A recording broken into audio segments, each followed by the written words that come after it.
entering into Theodore Roosevelt National Park into the south unit.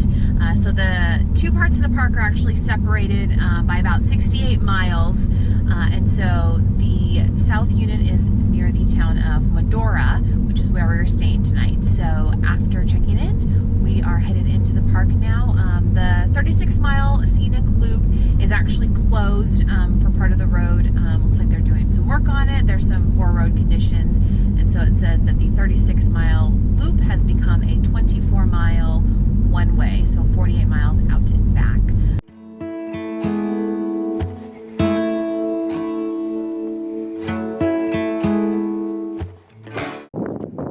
Without fail, anytime you see someone pulling on the side of the road, you usually have to stop as well just to check out and make sure that you're not missing something. So we pulled over and there's a group of horses down the gully back here. I didn't get a chance to read yet through the park magazine or newsletter that they gave to us at the entrance to know if they're considered wild horses or not, or what exactly their origin is, but got to see a whole group of them.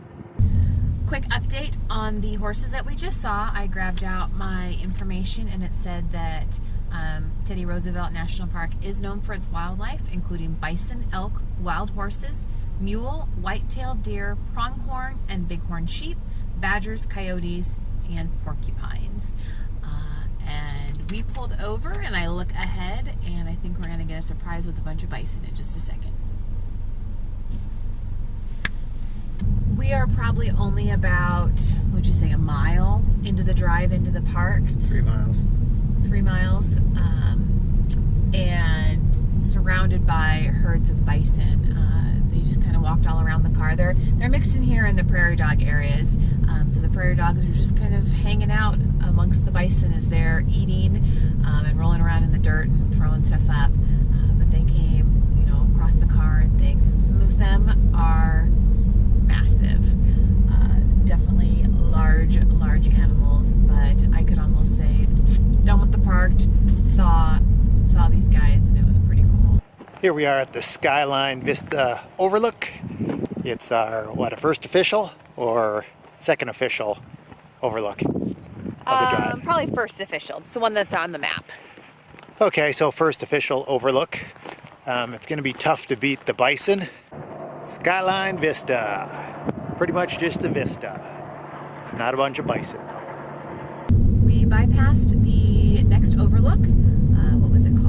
Woodland Overlook, due to the fact that we had bison crossing again.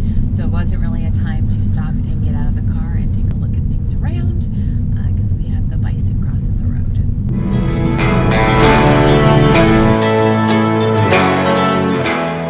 We are at the Wind Canyon Overlook. It's just a short walk and it's supposed to give you views of I think it's the Little Missouri River down below. So we've got a little hill to climb and then we will be there.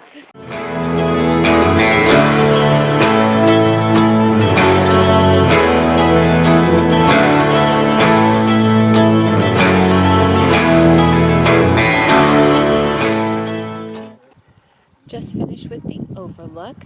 Got to see the sunset over the river and the hills here. It is a very nice hike. I think it's a little bit longer than the 0.4 that it says out and back. I think it's probably actually more like 0.4 to the overlook. There's a little bit of uphill climb to it as you go, but definitely nice breeze coming through right now and nice chance to get to see the sunset. Only made it about 10 miles into the Scenic Drive before we started to lose our daylight. We've been here about an hour and a half in total so far, so didn't get to do the entire thing, but the two things that definitely made this visit worthwhile are seeing the herds of bison just kind of engulf the car and go right by us, and you can hear them, I don't think bugling is the right word, but calling to each other, and then the overlook that we just did to get to see the sunset over the river down below. So definitely a worthwhile trip, and glad we were able to make it over here this evening.